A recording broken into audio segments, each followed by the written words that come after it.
You need structure, you need predictability, and you need more of it than you think, just to keep you sane. Now, if you're lucky, and maybe a bit odd, you can deviate 5% from the norm, or 10% from the norm, or something like that, carefully and cautiously, as long as the rest of you is all well ordered in a normative manner. You might be able to get away with that, and you might be able to sustain it across time, and people might be able to tolerate you if you do it, or maybe you'll get really lucky and you happen to be creative but reasonably well put together, and people will actually be happy that there's something idiosyncratic and unique about you. But even under those circumstances, mostly what you want is to have a routine that's disciplined, that's predictable, and bloody well stick to it. You're going to be way healthier and happier and saner if you do that. And then the other thing that you need, because this is one of the things the psychoanalysts got wrong, I think, is that they overestimated the degree to which sanity was a consequence of being properly structured internally, you know.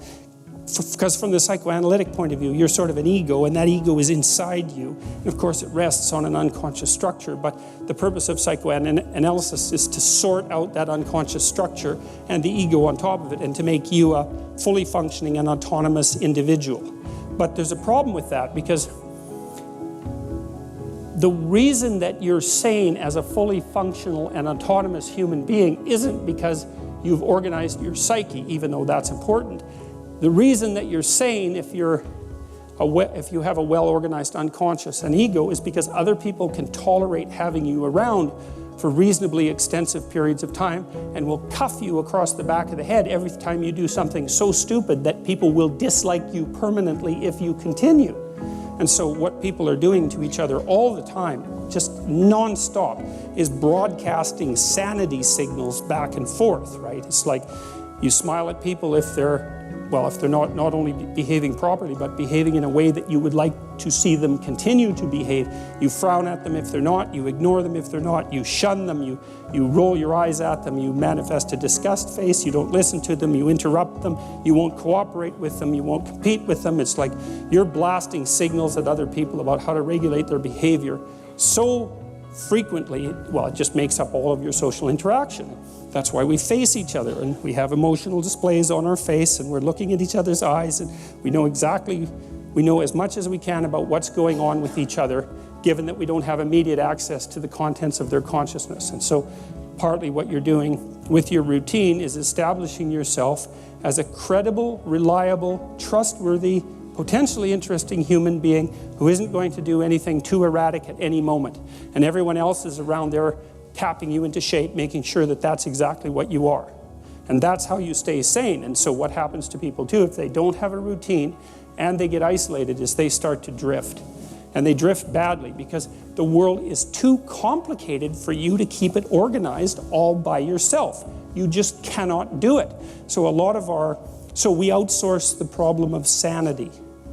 And it's very intelligent that we outsource the problem of sanity, because sanity is an impossibly complex problem. And so the way that we manage the incredibly complex problem is we have a very large number of brains working simultaneously on the problem all the time. It's like a stock market for sanity. And it's partly, I use that definition with purpose, because the stock market does the same kind of impossible thing, right? Because it tries to price things, which is impossible. How many things are there? Like 1 billion. How in the world do you decide what the price is? You can't decide what the price is. That's why you have a stock market.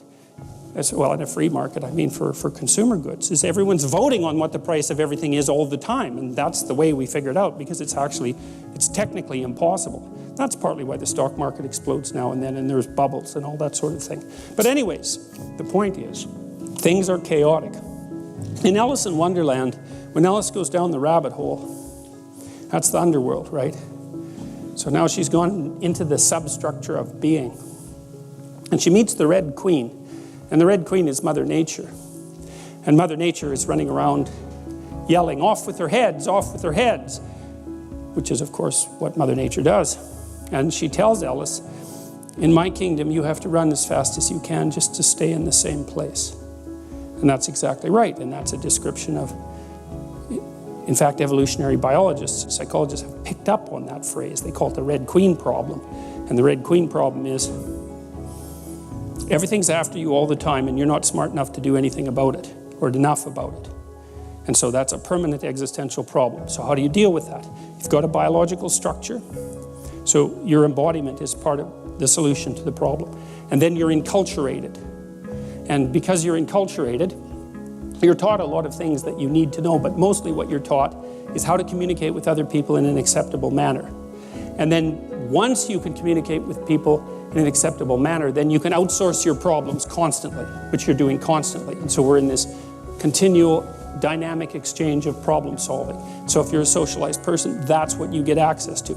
And that's something to know if you're going to have kids. And I mentioned this, I think, in a previous lecture. The purpose of being a parent for very young children is to make your children exceptionally socially desirable by the age of 4. Because if you can do that, they're set. Because everyone wants them around. And as soon as everybody wants them around, they want to play with them, they want to cooperate with them, they want to compete with them. It's like the door's open, and they stay sane because they've got all sorts of people who actually like them that are helping them out. And so that's your goal, is to make them as socially acceptable as you possibly can, as socially desirable as you possibly can. And that doesn't mean you render them obedient without spirit, right? That's a tyrant's mode of enforcing social acceptability. It's like, never do anything wrong. Well, that's not any way to, I mean, that's a good piece of advice, you know, like, but it's missing the other half, which is do a bunch of things that are right so that people are thrilled to have you around. And encourage that. That's what you want to do as a parent, as well as inculcating the order. And so, you know, and in this little diagram I indicated that there's God the Father with the Son behind him, and he's ruling over this walled city. So he's like the meta spirit of the walled city. It's very, very nice image, brilliant image. So it's the collective spirit of the city. That's another way of thinking about it, or the collective spirit of the city across time, or the collective spirit of the force that built and maintained the city across time. Even better. And that's associated with the sun, because it's associated with enlightenment and illumination, and all of those things that we associate with higher consciousness and vision. It's a brilliant image. And then I overlaid this, you know. Now, of course, the patriarchal aspect of existence can become tyrannical. It does that quite regularly. It's one of the existential dangers of human civilization, is that civilization is a medication for chaos, but it can spin out of control in and of itself and become its own sort of problem, which is like a hyper-order problem generally, which then produces a chaos problem. So every solution carries within it certain problems, right? Because no solution is perfect, and so you have to keep things in balance. But it's one of the reasons that I'm really let's call it irritated about the postmodernists, because they keep yammering about the patriarchy.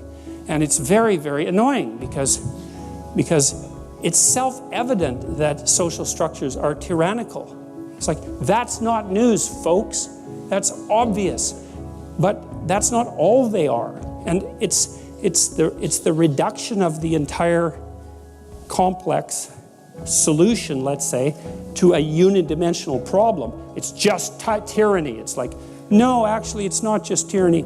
If you spent 6 months somewhere that was just tyranny, you'd know the difference very, very rapidly. And that doesn't mean that everyone doesn't give up a pound or 2 or 10 or 20 of flesh to participate, even in a society that's as free as a Western society is. We all get crushed and molded by the tyrannical force of social convention. But at least in principle, the benefit is worth the cost. And then it's also up to you to make sure that you don't sacrifice more to the group than you should. And you can start to tell if you're sacrificing more to the group than you should, because you start to become resentful of other people. That's part of the psychological mechanism that's informing you of that. So it's up to you to fight against the overarching pressure for conformity, to retain your individual logos, let's say. But that's sort of your problem. It's like the group wants you to behave. Now, if you could behave and be creatively productive, so much the better, but that's pretty damn rare. So the group generally tends to settle just for behave. And there's a tyrannical element of that, but what the hell's the alternative? It's, you know, our society is based on consensus, and the consensus is based on the sacrifice of a certain sacrifice of individuality, even though individuality is absolutely necessary as a revitalizing force for the society. It's a very tough thing to manage properly.